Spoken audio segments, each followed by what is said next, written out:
Jehova uliye Bwana na Mungu, nani aliye kama wewe, Mungu uishie milele?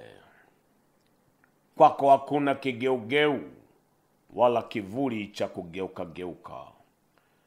Umeahidi wafanya vema, umenena nawe watenda kama ulivyonena. Wewe si mtu hata ujute, wala si mwana wa mwanadamu hata useme uongo. Uliye mkamilifu na ahadi zako ni amina na kweli. Yafikilize tena makusudi yako na mashauri yako ya milele kwa kila anayeambatana na nguvu katika neno jioni hii tena. Yafikilize mashauri yako na makusudi yako ya milele kwa kumgusa kila mmoja wao, kuyaganga maisha yake, kuyaponya maisha yake, kuyainua maisha yake, na kuweka kinywani mwake shuhuda za yote yatakayokutukuza wewe. Asante kwa kuwa hapana lolote lililo pungufu la haya utakaoyatenda, kwa kuwa wewe ni Mungu na anaheri kila kuaminie na kukutumainia, katika jina la Yesu Kristo, amen. Ni ndugu yako Bishop Manasseh DM kutoka ENCC Mji wa Bwana pale Mbezi kwa Msuguri, mahala mabaya yasiporuhusiwa kuharibu. Kwa mara nyingine tena ninakusalimu katika jina la Bwana na Mwokozi wetu Yesu Kristo. Ni moja ya mambo ambayo nasikia kumtukuza Mungu kwa moyo uliopondeka na kunyenyekezwa sana, kwa yeye kunifanya kuwa sehemu ya wanafamilia katika familia ya ENCC Tanzania, na kwa upekee wake kabisa kuwa sehemu ya ENCC Mji wa Bwana. Ninaponena haya bila kuongezea chumvi yoyote, bila ya over-exaggerate maneno, nataka utambue thamani ya familia hii, si kwangu mimi tu, lakini kwako wewe pia.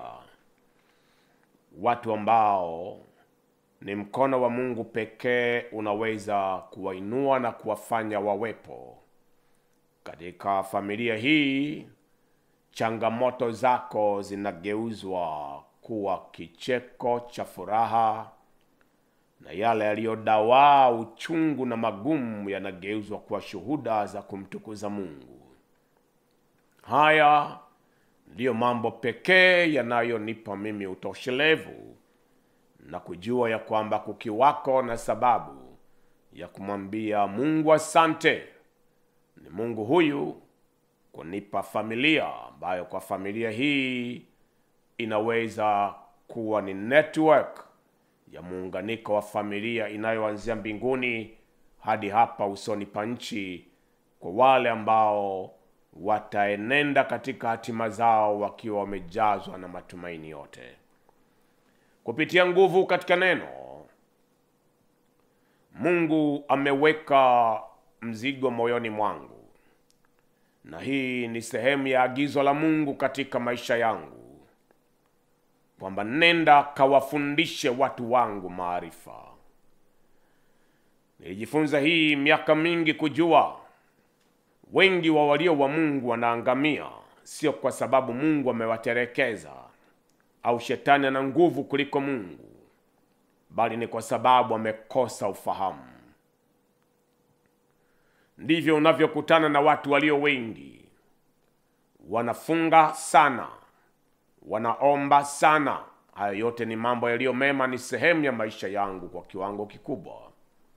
Wanajidhabihu na kutoa dhabihu, wanapatikana wakiwa watii katika mengi yanayokusudia kuwa ya kumtukuza Mungu. Lakini kwa kule kutokujua njia za Mungu, huwa wanaishia kubaki wakiwa watu wenye uchungu na waliochanganywa na mengi katika maisha yao. Na wengine wao, kama si wengi wao, huishia mahala pa kuwa na uchungu, hata kumlaumu Mungu, kunena maneno ya kufuru na maneno ya dhihaka kwa Mungu ambaye walimtegemea hapo kwanza. Lakini Mungu anasema najuta kwa sababu watu wangu wanaangamia kwa wao kukosa maarifa. Na hii ndiyo sababu ya kuwako kwa sauti ya nguvu katika neno. Kwa miaka mingi ambayo nimenena nawe kupitia redio tofauti tofauti na TV tofauti tofauti, sasa Hebron Media wanapokuratibishia kipindi hiki katika Hebron TV, na wakati huo huo bado unaweza kufuatilia series za mtiririko yaliyopita kutoka katika platforms nyingine za social media za Hebron TV, ni ishara ya wazi kwamba mikono yangu haina hatia mbele za Mungu katika agizo la aliyonipatia. Ni juu yako wewe na wale unaowatakia yaliyo mema kubeba kwa uzito ule ule. Yapokee maarifa hayo, upokee ufahamu huo, na maisha yako yakapewe kuwekwa huru kweli kweli. Na nena kuikabili roho ya mkwamo. Mkwamo ni jambo lililobaya kwa maisha ya mtu awaye yote. Wala Mungu hakumuumba mwanadamu ili akwame katika eneo lolote. Maisha ya mwanadamu yamekusudiwa kuwa maisha yaliyoendelevu, na yawe endelevu kwa kiwango ambacho Mungu atakuleta mahala pa hazina za yale yatakayomtukuza siku zote. Kutokea wakati ukiwa tumboni, wakati unapozaliwa, kuna wakati utakaa, kuna wakati utatambaa, kuna wakati utajifunza kusimama, kuna wakati utatembea, kuna wakati utakimbia, kuna wakati utaenda shule, kuna wakati utagraduate, kuna nyakati utakuwa katika familia na ndoa, kuna nyakati utakuwa na watoto. Maisha yako yanatazamiwa yawe endelevu. Iko habari ya nyakati ambazo Mungu aliyatazama maisha ya wanadamu katika Mwanzo sura ya 5 na sura ya 6. Mungu akasema roho yangu haitashindana na mwanadamu daima.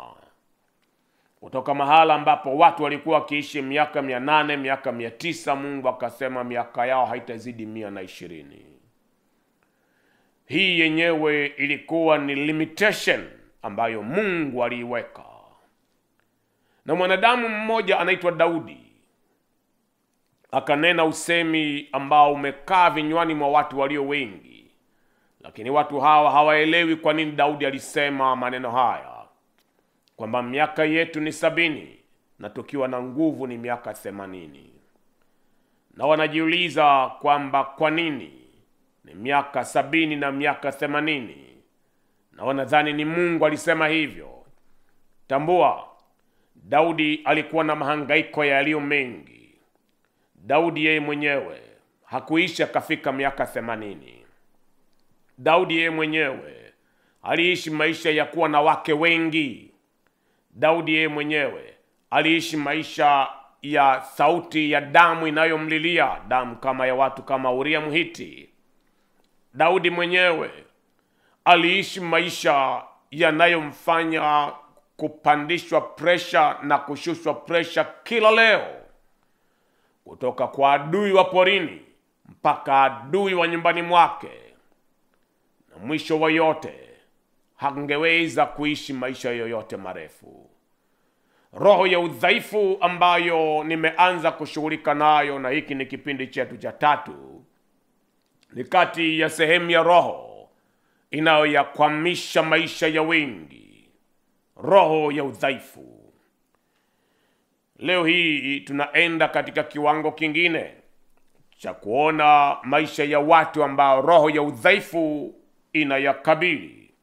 Lakini kabla ya hapo, kitabu kile cha nabii Yeremia sura ile ya 32 na mstari wa 27, maandiko yanasema, Bwana mwenyewe anajitambulisha, tazama mimi ni Bwana Mungu wa wote wenye mwili, Je, kuna neno gumu lolote nisiloliweza? Je, kuna neno gumu lolote nisiloliweza? Nabii huyo sura hiyo 32 mstari wa 17. Haya ni maneno anayoyasema nabii kwa Mungu. Mstari wa 27 ni Mungu anamuuliza nabii swali.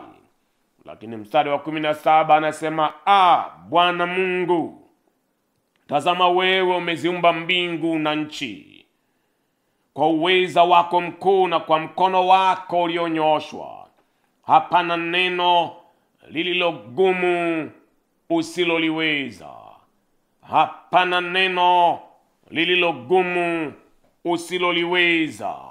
Hapana neno lililogumu usiloliweza. Sura ile ya 17 mstari wa 14. Ananena nini Yeremia?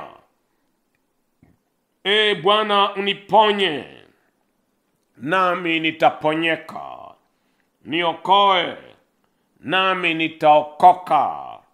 Kwa maana wewe ndiwe uliye sifa yangu. Wewe ndiwe uliye sifa yangu. Niponye, nami nitakuwa nimeponywa. Niokoe, nami nitakuwa nimeokolewa. Naye anauliza, kama wewe ndiwe Bwana Mungu wa wote wenye mwili, ndiwe uliyeumba mbingu na nchi na vyote vilivyomo, kwa hakika najua ya kwamba hapana neno lisilowezekana kwako. Yote yanawezekana. Yote yanawezekana. Yote yanawezekana. Ni wakati ambapo roho ya udhaifu inayakabili maisha ya mtu. Kuna roho nyingine huwa inapiga kelele ndani ya mtu, ikimaanisha haiwezekani, haitakuja kutendeka kwako. Kama umetendewa wengine sawa, lakini si wewe, haitatokea, haiwezekani. Yeremia alipita mahala pa namna hii, naye akatufikisha mahala pa kusema hakuna jambo asiloliweza. Ni kwa mkono wake ulioumba mbingu na nchi na vyote vijazavyo. Atakutazama wewe, atakuhurumia wewe, naye atakukumbuka. Katika sehemu hii ya 3, mambo yale 9 ambayo Mungu anakusudia kuyagusa katika maisha ya watu ambao ni wahanga wa roho ya udhaifu. Ni watu wa namna gani hawa? Jambo la kwanza ni kila mtu ambaye viungo vya mwili wako, sehemu ya viungo vya mwili wako au eneo kubwa la viungo vya mwili wako vina tatizo, havifanyi kazi ipasavyo. Hapa inaweza kuwa sehemu ya viungo au inaweza kuwa sehemu kubwa ya viungo vya mwili wako. Kwa wengine wao unaambiwa ni figo zako, vile zinatenda kazi hatujazielewa, au umeambiwa kabisa kwamba hazina kazi tena. Kwa wengine wao ni moyo wako. Kwa mwingine unaambiwa ini. Kwa wengine wanasema lina sumu nyingi. Kwa mwingine unaambiwa lina mafuta mengi. Kwa wengine unabeba aina ya tatizo katika mfumo wako wa uzazi. Na kwa wengine unabeba vimbe tofauti tofauti mwilini mwako. Hii ni roho ya udhaifu. Na katika haya yote, mkono wa mwanadamu yeyote unapotaka kujihusisha na afya yako, lazima mkono huo usifanye kwa kukisia. Lazima mkono huu uwe ni mkono unaojihusisha na afya yako kwa kujua unachokitenda. La kama si hivyo, basi mwanadamu na akae kando, Mungu na ayaguse maisha yako vivyo, akomeshe kila namna ya udhaifu. Mfumo ule wa uzazi uponywe, ini lako liponywe, figo zako ziponywe, moyo wako uponywe, mfumo wako wa kupumua uponywe, mfumo wako wa ufahamu uponywe, mifupa yako igangwe na kuponywa, miguu yako iponywe, kiuno chako kiponywe, uti wa mgongo uponywe. Ndivyo Yeremia anavyosema, niponye nami nitakuwa mzima, niokoe nami nitakuwa nimeokoka, kwa kuwa kwako hakuna jambo usiloliweza kabisa, na kwako wewe iwe imewezekana kwa chanda chake, katika jina la Yesu Kristo. Ni nani mtu huyu ambaye ni muhanga wa roho ya udhaifu? Jambo la pili, ni mtu yule ambaye anakuwa na magonjwa na maradhi yanayojirudia. Yaani ulipona na sasa tazama ugonjwa umerudi tena. Mtu huyu ananena wazi kwamba alikuwa na vidonda vya tumbo zamani, na tazama vidonda vya tumbo vimerudi tena. Mara baada ya miaka kama 20, vidonda vya tumbo vinatoka wapi tena? Hadi mwenyewe unajiuliza kwamba hivi nilipona kweli? Mbona vilinyamaza au vilitulia? Ilikuwa nafuu ya namna gani? Mtu huyu anaambiwa alikuwa na pumu alipokuwa na miaka 6-7. Mungu alimponya, lakini sasa tazama ana miaka 34, 35, pumu inamtokea. Inatokea wapi? Hii ni roho ya udhaifu ambayo huwa inabaki hewani ikitafuta majira, saa na siku na wakati itakaporudisha mateso katika maisha ya mtu. Maandiko yanatueleza habari yule pepo aliyekuwa katika maisha ya mtu anaitwa Mgerasi. Yalimuuliza Yesu, umekuja kututesa kabla ya saa yetu, kabla ya muhula tulioandikiwa. Kwa hiyo mapepo yanajua majira na nyakati zao, yanajua wakati wa kumtesa mtu na wakati wa kuteswa wao. Na hivi ndivyo unavyotakiwa kutambua ya kwamba wakati unapojengewa wigo, ngome ya moto wa Mungu, kazi zile za mapepo wachafu, roho ile ya udhaifu inafungiwa nje, na maisha yako yanapewa pumziko, na pumziko hili liwe la kudumu. Mungu mwenye enzi aliyekuponya na kuhifadhi katika uzima, nguvu na afya njema, kwa kadri nchi dumupo usoni pa nchi. Yale magonjwa ambayo yanatoweka, yanarudi kila baada ya miezi kadhaa ya mwaka, kila baada ya miaka kadhaa. Magonjwa hayo yanapotoweka mara hii, na yawe yameenda milele na kamwe yasirejee tena katika maisha yako. Tatu, ni nani huyu ambaye ni muhanga katika roho hii tunayoita the spirit of infirmity, roho ya udhaifu? Ni kila mtu anayebeba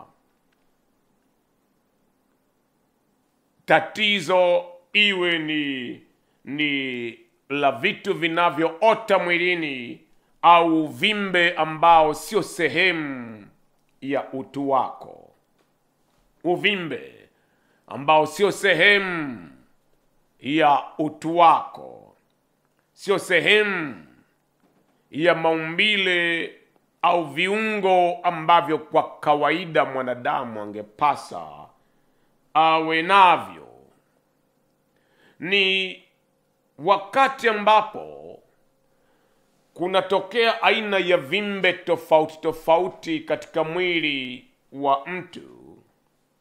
Huu mwili unatuma ishara ya kwamba kuna jambo lisilo la kawaida linaloendelea ambalo mwili huu unapambana nalo ili lisiwe sehemu ya maisha yako. Na ni juu yako wewe kutambua kwamba wakati wowote mkono wa mwovu unapopanda sumu, unapopanda madhara, unapopanda chochote kinachoonekana kuwa ni uvimbe unaotaka kuyala au kuyameza maisha yako, hiyo ni kazi ya roho ya udhaifu. Hiyo ni kazi ya roho ya udhaifu. Mara kadha wa kadha tunapokutana na watu ambao wanakabiliana na aina ya vimbe mwilini, na tunapoomba kwa Mungu ili afanye operation na kuwafungua. Nakumbuka moja ya kesi ya mama aliyekuwa na uvimbe mkubwa mmoja tumboni.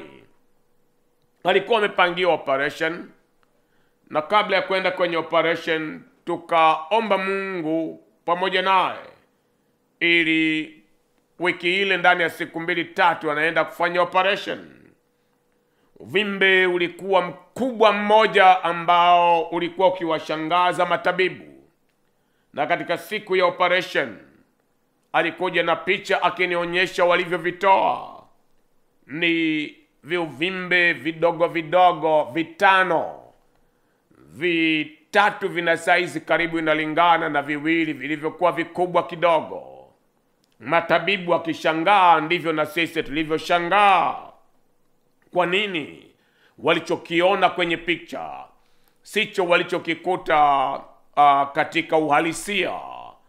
Hii inatuambia nini sisi tulio wa imani? Kwamba mkono wa Mungu ulikuwa umeanza operation yake ndani ya mtu huyu, na kile ambacho kilikuwa kinatolewa hawakukikuta kile walichotazamia kukikuta ili wakitoe. Nanena nini? Iwe ni vimbe zile unazoziona katika mwili wako, au vimbe ambazo inagharimu matabibu kukuchunguza wazione, vyote ni roho ya udhaifu, na ni mkono wa Mungu unaoweza kukuponya na ukakuponya na kukuganga kikamilifu kupitia nguvu katika neno. Jioni hii leo mkono huu wa Mungu wa milele na uwe juu yako, naye akugange na kukuponya kabisa katika jina la Yesu Kristo. 4. Ni nani mtu huyu tunayeita kwamba ni muhanga wa roho ya udhaifu? Ni mtu yule ambaye mwilini mwako kuna movement za vitu vinavyotembea. Ni vitu vinavyotembea kwenye mwili wako, nawe huelewi hivi vitu ni nini. Kwa wengine vinatembea muda wote, katika tumbo, katika kifua, katika mgongo, katika kiuno. Na wakati mwingine unakutana na hali ya mambo ambayo inakuwa kila wakati movement hizi zinapotokea lazima kuambatane na tukio jingine linalotokea katika hiyo, kwamba ni movement zinazokusudia kukuletea udhaifu utakao kuwa wazi, movement zinazokusudia kukufanya utaarifike kwamba kuna tukio jingine baya litatokea. Na wakati huo huo kuna nyakati nyingine ambazo utakutana na mtu ambaye si tu movement, lakini mpaka hali ya hewa na hali ya mambo inabadilika, pale ambapo unaisikia harufu ambayo wengine hawaisikii. Ni kitu kinachokutaarifu wazi kwamba hii haitokani na damu na nyama. Hii ni roho ya udhaifu. Miaka mingi kule iliyopita, kuna huyu binti alikuwa na tatizo la hiki tunachokiita strange movements in her body. Ni movement zilizoendelea kwa maisha yake kwa sehemu kubwa, na maisha yake yalianza kugeuka kuwa aina ya kituko kisichobebeka. Hata siku anakuja kupata uponyaji na ukombozi wake, haikuwa uponyaji na ukombozi uliokuwa wa kawaida. Ilikuwa ni kwa njia zile zisizo za kawaida za mkono wa Mungu. Vitu vinaanza kutembea kutoka katika vidole vya miguu yake. Sio amelala usingizi, amekaa. Na ni movement zinazokuja kwa nguvu, na zinapanda mpaka sehemu ya kiuno na sehemu ya chini ya tumbo lake, nikinena kwa lugha ya media na kwa lugha ya hekima ya kibiblia. Akaenda kumweleza tabibu katika hospitali moja inaitwa Tumaini hapa Dar es Salaam. Na daktari akasema, sijawahi kujua ugonjwa wa namna hii ni nini.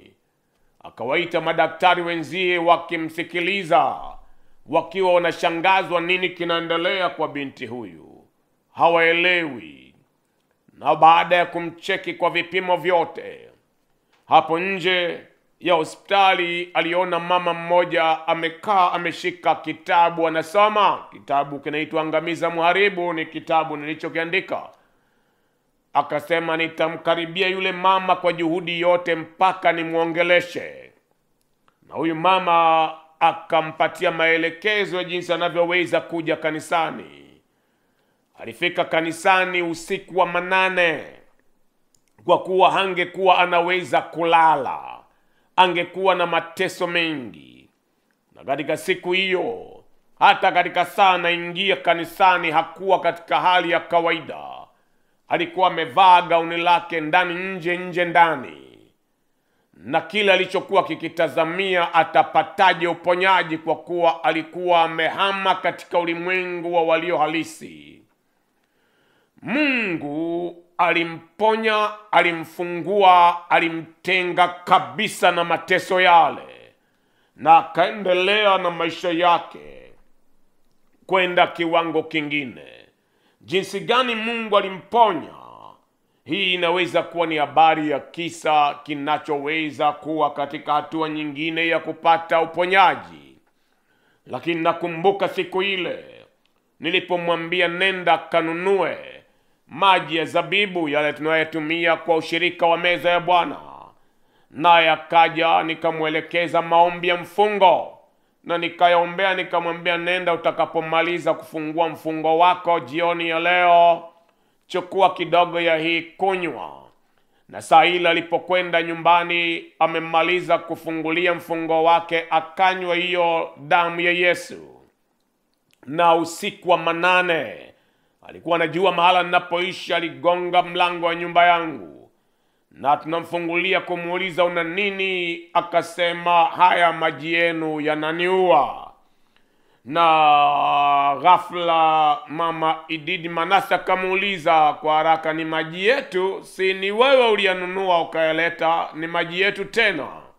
Nikamwambia, usiogope, kinachouawa sio wewe, ni hiyo nguvu inayokutesa wewe. Imejifungamanisha na maisha yako kwa kiwango ambacho inapouawa unasikia kama roho yako inaenda. Usiku ule alibaki na sisi, na asubuhi kulikucha akiwa mzima, akaondoka na kwenda katika kazi zake. Hii inakuambia nini?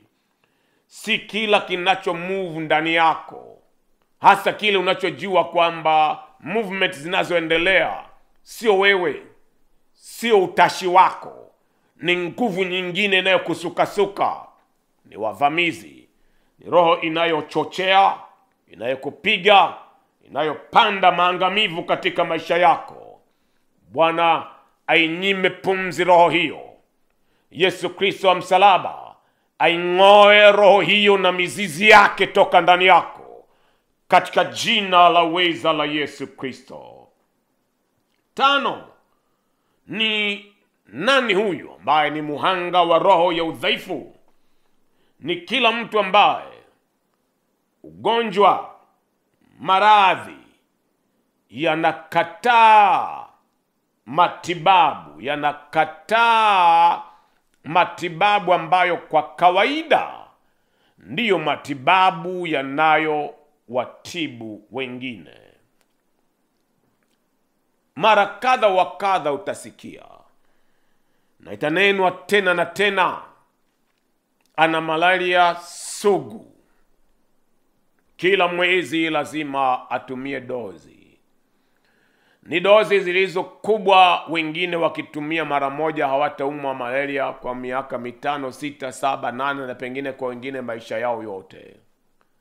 Lakini yeye kila baada ya wiki 2 kabla mwezi haujafika atarudi kuugua tena. Wanasema hii ni UTI sugu, inayakabili maisha yake, na wamemhakikishia kwamba haiwezi kuisha yote ya namna hii, huwa tunaipunguza tu.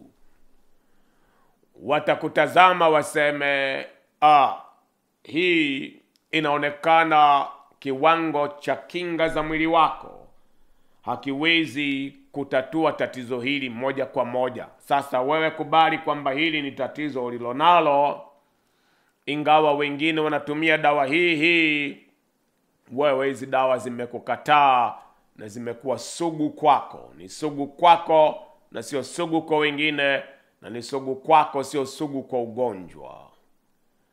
Ni roho ya udhaifu inayofanya maisha ya mtu yanakabiliwa na tatizo lile lile.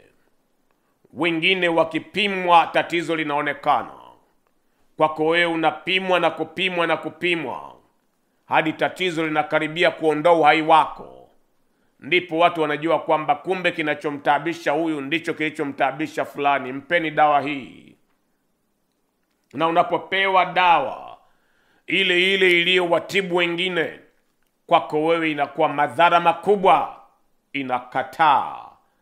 Roho ya udhaifu inayataabisha maisha yako. Sijali nani anasema nini na nani anaongea kisingizio gani. Ukiwako na roho ya udhaifu, ndiyo mateso yanayokukabili. Uwe na hakika ya kwamba utamaliza dawa na madawa, na mwisho wa siku watakwambia nenda kajaribu na dawa za kienyeji, na mwisho wa siku watakwambia nazo zimekataa. Nenda kajaribu na za Kichina na za Kikorea, nazo zimekataa. Nao watakwambia sasa wewe kasubiri yale yanayoitwa majaliwa ya Mwenyezi Mungu.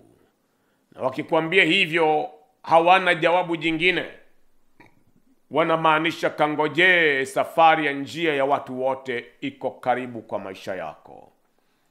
Lakini yuko yeye ambaye anayaweza mambo yote. Ni kwa mkono wake ameumba mbingu na nchi na vyote vilivyopo, na kwake yeye hakuna jambo lisilowezekana. Mwamini pamoja nami, mwamini pamoja nami, mwamini pamoja nami, nawe uone akiyageuza yasiyogeuzika kwa ajili ya maisha yako, katika jina la uweza la Yesu Kristo. Jambo la 6 ni nani huyu ambaye ni muhanga wa roho ya udhaifu? Ni kila mtu ambaye ana roho ya kuzimia, tunayoita the fainting attacks, au kile tunachokiita roho inayozimia. Ni mtu ambaye anasikia maumivu wakati wote. Ni mtu ambaye maisha yako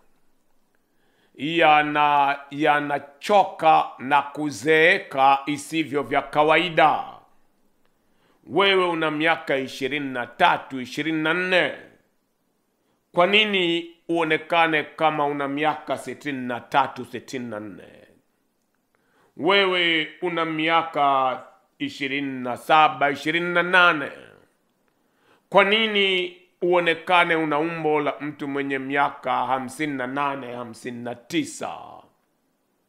Wewe umri wako ni miaka 32 tu. Kwa nini umbo lako limechakaa? Mtu akikutazama kwa macho kwa kawaida atasema huyu hawezi kupungua miaka 65, 66. Roho ya udhaifu ambayo yenyewe inasikia raha kuyafanya maisha yako kuporomoka, kuchakaa, kuchoka, kuzimia kwa mambo ambayo haikupasa uzimie. Ni katika hali kama hii ambayo maisha yako unaishi ukiwa na maumivu kwa muda mrefu. Mara zote nimekutana na watu ambao wanasema nasikia mwili wangu wote unauma. Nami nawauliza unamaanisha nini? Kwa sababu kwa hakika ni vigumu kuelezea mwili wote unauma. Napowauliza unamaanisha nini, wanasema nashindwa kuelezea.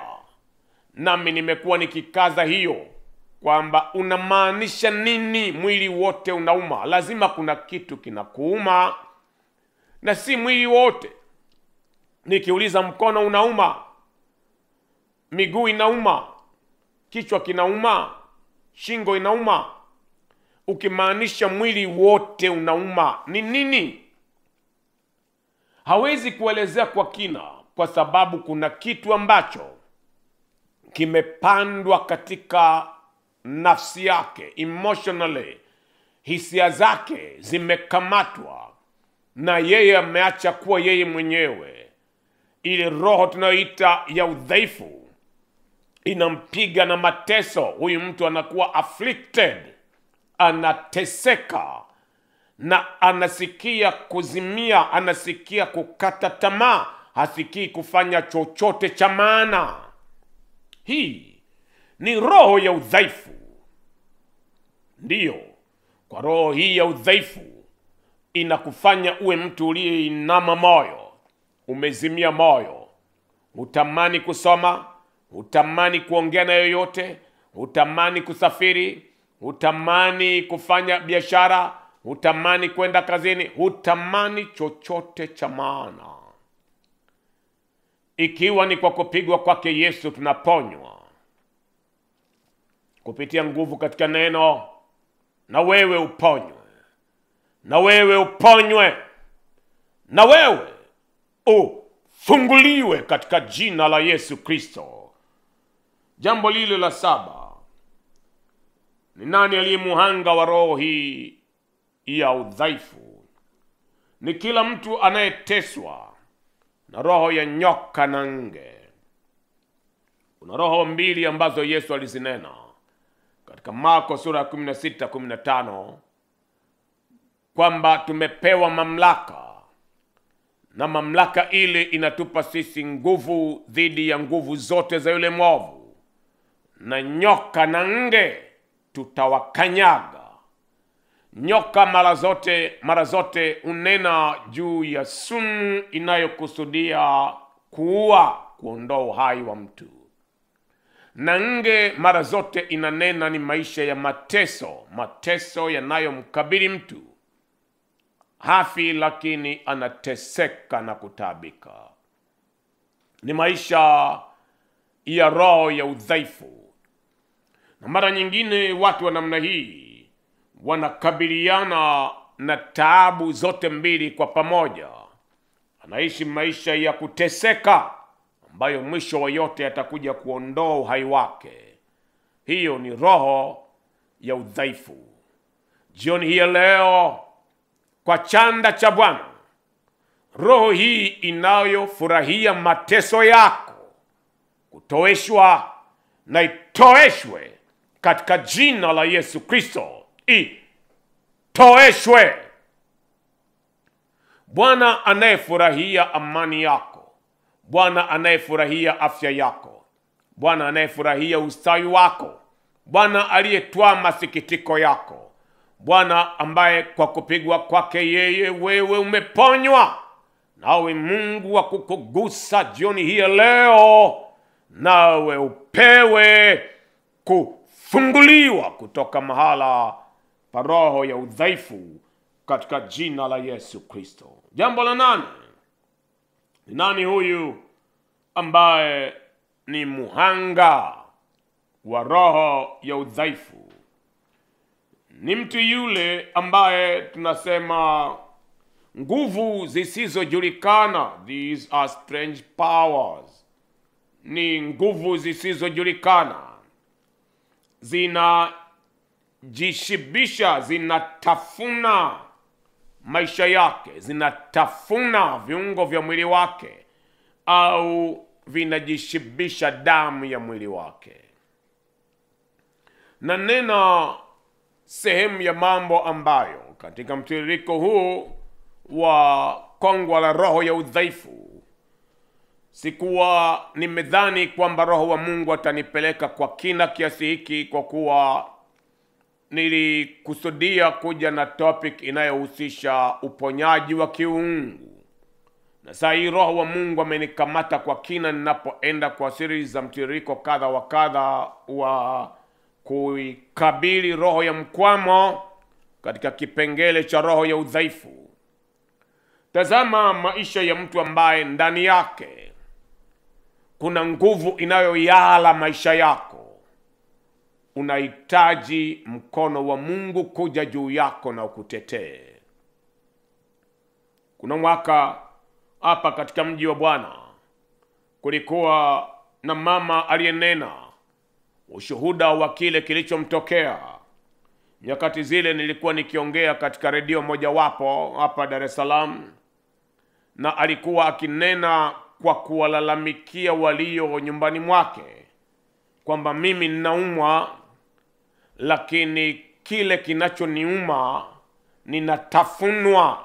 Yaani kitu kinakula, kiking'ata, kinatafuna, kama vile ndani ya mifupa yangu, kama kuna mdodo, kama kuna panya, au kama kuna kiumbe anayetafuna akila. Ilianza kona fulani ya miguu, imekuja kwenye magoti, imeenda kwenye kiuno, inaendelea. Anasema natafunwa nikiona. Na huyo kiumbe akianza kutafuna, aking'ata, nasikia kabisa kutafunwa. Ni kwa namna anayoweza kueleza, ambayo tabibu hawezi kuelewa kinachomtokea. Na siku hii alikuwa akisikiliza nguvu katika neno redioni, na wakati nilipokuwa nikiombea watu, akasema mimi kwa maneno yake mwenyewe, siku ngoja kusema aseme weka mkono wako pale panapouma. Anasema nilichukua hiyo redio nikajiwekea kichwani pangu, nikiamini kwamba huu uwe ndio kama mkono wa mtumishi wa Mungu kuja juu yangu. Na siku ile aliona nyoka akitoka ubavuni pake, na alipiga kelele akiita watu kwa kuita nyoka. Ni sauti iliyotosha kuishtua wote. Na tangu siku ile hakuona tatizo la kutafunwa tena. Nini kilikuwa kikimtafuna? Je, nyoka huyu ni nyoka wa namna gani ambaye anatafuna maisha ya mtu ndani yake? Ni maisha ya mtu ambaye ana tatizo, na tatizo hili linayala maisha yake. Ni tatizo ambalo linajishibisha katika damu ya utu wa mtu. Hapa ndipo unashangazwa mtu kutoka kona moja, kutoka hatua moja kwenda hatua nyingine. damu yake ilikuwa safi, na sasa damu yake imepungua kuliko ilivyo kawaida. Anaumwa nini? Hakuna mtu awezaye kuelezea, lakini siku zote ni mnyonge, kwa sababu kuna wanaojishibisha kwa kuinywa damu yake. Leo hii kila nguvu ya uvamizi inayojishibisha kwa kuyala maisha yako, kung'olewa na ing'olewe katika jina la Yesu Kristo. Jambo la mwisho, ni nani huyu ambaye ni muhanga wa roho ya udhaifu? Ni mtu yule ambaye tatizo lake lilianzia katika ulimwengu wa ndoto zake. Katika vipindi vyangu vijavyo vya roho ya udhaifu, nitanena kuhusiana na kina cha point hii ya tatizo la udhaifu linaloanzia katika ulimwengu wa ndoto zako. Lakini tazama, huyu ni mama mtu mzima kwa kiwango fulani. Alikuja ofisini kwangu akinena katika meza ya ushauri. Ana tatizo la mishipa ya shingo kuja katika mgongo na mabega kukakamaa. Na anasema tatizo lilimwanza katika moja ya siku ambayo alikula samaki alikuwa mwekundu katika ndoto. Na tangu siku ile tatizo hili lilianza kumwandama.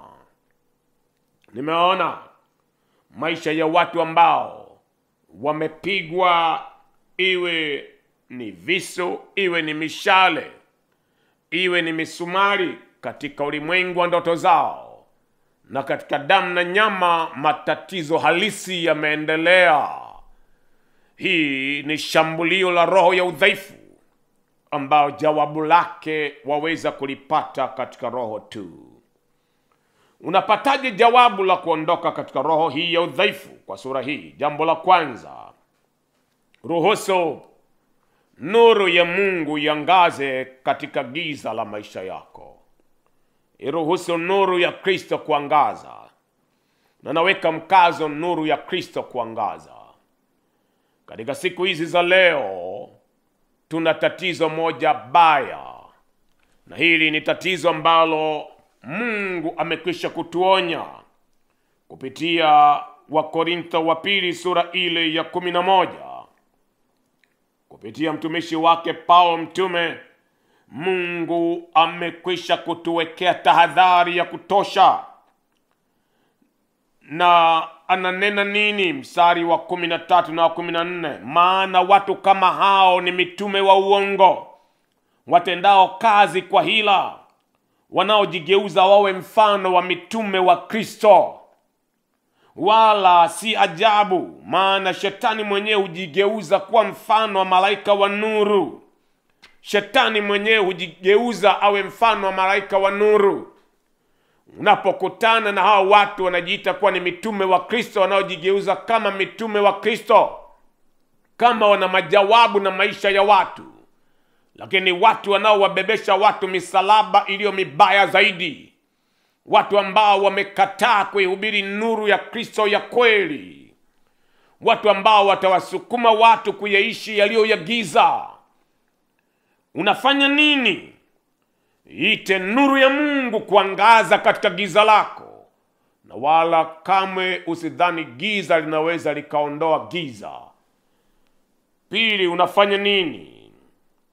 Omba ya kwamba shuhuda zile zilizozuiliwa kutoka mahala pa giza, mahala pa ghala za shetani, ziachiliwe katika maisha yako. Tatu, unafanya nini? Unahitaji maombi ya kukabiliana na kile tunachokiita the monitoring spirit. Kwa wale ambao wameambatana nami katika vipindi vyangu vya nyuma kule, nimenena juu ya the monitoring power na monitoring spirit, roho ambazo zinafuatilia na kuyafuata maisha yako, zinachunguza ili kutoa ripoti ya maisha yako katika kambi ya kuzimu, na mkakati unafanyika katika baraza la watenda mabaya ili watunge mabaya juu ya maisha yako. Ndiyo sababu Mungu anasema wamekutanika si kwa shauri lake, wamefanya shauri na shauri hilo halitasimama. Wote wale wanaokusanyika kwa kinyume na wewe, Bwana ananena, watatawanywa na watajaribu kupambana, lakini hawatashinda, kwa sababu wanaweka macho ya the monitoring spirits, ambazo zinapomonitor maisha yako, kila unaoyatenda wanayajua, na kila uendako wanakuona, na yale wanayokuwekea mtego yanakukwamisha kwa kukupiga na roho ya udhaifu. Na jambo la mwisho, unapokabiri kile tunachokiita the monitoring powers, tazama mkono wa Yeroboam mwana wa Nebati. Huu ni mkono ulionyooshwa kinyume cha nabii aliyetoka Yuda, ukisema mkamateni, na mkono ule ukapigwa na ukaufu. Mkono ule ulipigwa na kupoza, na Biblia Kiswahili inaita mkono ule ulikatika. Bila kujali ni tafsiri gani unayoitumia, kuna mkono ambao hauruhusiwi, hautakiwi kutenda kazi katika maisha yako recklessly, bila utaratibu wowote. Unayavuruga maisha yako, unayapiga maisha yako, unang'oa ulivyopanda, unabomoa ulivyojenga, unavunja yale ambayo Mungu amekuwekea kama misingi, unapanda madhara, unakuwekea mitego, unakuzuilia usiinuke. Mkono huo lazima upambane nao na upigwe na kupoza, ili mema ya Mungu yanapokuja katika maisha yako yapate kudumu kuwa mema vya kudumu. Mahala sahihi pa kuanzia ni wewe kumpa Yesu maisha yako awe Bwana na Mwokozi wa maisha yako. Ikiwa hujampa Yesu maisha yako, hii na iwe ndio fursa ya pekee. Funika macho yako, weka mikono yako yote miwili kifuani pako. Omba nami kwa kusema, Bwana Yesu, nafungua moyo wangu leo hii na kukaribisha wewe. Tawala Bwana, roho, nafsi na mwili wangu. Unifanye kuwa wako milele, kwa kuandika jina langu katika kitabu cha uzima cha mwana kondoo. Nachagua wokovu leo. Nachagua kuendelea mbele bila ya mkwamo wowote, katika jina la Yesu Kristo. Amen. Kama umeomba maombi haya, umeokolewa tayari. Ni jambo la uamuzi wa thamani kubwa chini ya mbingu, kuishi milele na Mungu. Kuanzia sasa, hakuna thamani iliyo kubwa yenye nguvu kuliko thamani ya kumpa Yesu maisha yako. Na sasa utaweka uzingativu kuwasiliana nasi kwa namba zinazopita katika screen ya chombo chako, ikiwa ni kompyuta, ikiwa ni simu, ikiwa ni TV. Kwa maelekezo, ushauri, maombezi zaidi, wasiliana nasi tutakuhudumia vivyo. Nataka niombe saa hii kwa ajili ya kila mtu ambaye roho ya udhaifu inayapiga maisha yako. Mungu ambaye mimi ni wake nami namtumikia, kwake yeye hakuna umbali. Mkono wake utakuja juu yako pale pale ulipo, na iwe shwari kuu juu yako. Baba, katika jina la uweza la Yesu Kristo, wako wao walio na machozi wamengoja kwa uvumilivu. Hata lini Bwana? Hata lini? Wanajiuliza. Hata lini hautaniona na mimi? Hata lini hautageuza historia ya maisha yangu? Geuza, Bwana, geuza kwa kubadilisha viungo vya mwili wake. Mpe viungo vilivyo vipya. Ondoa vilivyoumia, ondoa vilivyojeruhiwa, ondoa uvimbe, ondoa pando la yule mwovu, ondoa viwekezo vya shetani, ondoa vile vinavyohimiza mauti, ondoa vyote vinavyohimiza maisha yake kuchakaa na maisha yake kuzimia. Maana imeandikwa, pando lolote asilolipanda Baba yangu wa mbinguni kung'olewa litang'olewa. Nami natamka jioni hii ya leo, pando lolote katika eneo lolote la maisha yake lisilotokana na wewe Bwana kung'olewa, ling'olewe. Ling'olewe katika jina la uweza la Yesu Kristo. Kung'olewa na ling'olewe katika jina la Yesu Kristo. Leo hii, saa hii, natamka kupandwa kwa damu ya Yesu katika mfumo wa damu yake. Kila nyoka na nge akutane na mwako wa moto wako katika mwili huu, tangu utosi wa kichwa chake hata unyayo wa miguu yake. Kila namna ya giza litoweke. Giza toweka, na iwe nuru ndani yake katika jina la uweza la Yesu Kristo. Kila mkono wa Yeroboamu mwana wa Nebati unaonyooshwa kinyume cha madhabahu ya msalaba juu ya maisha yake, na upigwe na kupoza. Na kila namna ya jicho la kijicho, jicho linalomtazama ili kuchunguza, ili kumjadili katika baraza ya watenda mabaya, wale watungao uovu, kama wazee wale wa uovu, wale wazee 25 watungao uovu juu ya Yerusalemu na watu wake, wakisema mji huu ni sufuria na watu wake waliomo ndani yake ni nyama. Bwana ukanena, wanauogopa upanga, utawapelekea upanga. Macho yao yapigwe giza na mikono yao ipigwe na kupoza. Watu wale waliokusanyika ili watunge uovu, kutawanywa na watawanywe kwa umeme wa radi yako. Acha iwe ya kwamba katika wewe, Bwana, wale wakukombolewa wakombolewe, wale wakufunguliwa wafunguliwe, wale wakugangwa na kuponywa wagangwe, waponywe, wagangwe, waponywe, wagangwe, waponywe katika jina la uweza la Yesu Kristo. Juu yako iwe uhuru mkamilifu, na kazi ya msalaba ipate kupewa ijara yake pande zote za maisha yako, katika jina la uweza la Yesu Kristo. Amen. Jina la Bwana na litukuzwe. Hii ni nguvu katika neno, na mimi ni ndugu yako Bishop Manasseh DM kutoka ENCC Mji wa Bwana, mahala mabaya yasiporuhusiwa kuharibu.